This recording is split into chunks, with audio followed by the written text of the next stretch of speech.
This area is called the Beceite Mountains and it hosts the Beceite ibex. Probably one of the most difficult of the four to get with a bow. Knowing how difficult it is to get close to these animals, it makes it especially challenging and fun hunt for us to guide.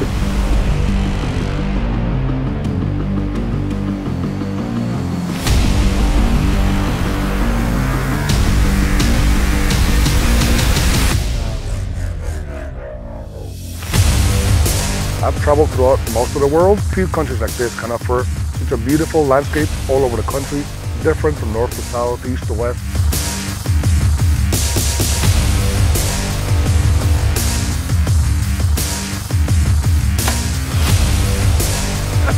Beceite with a bow, man. Awesome.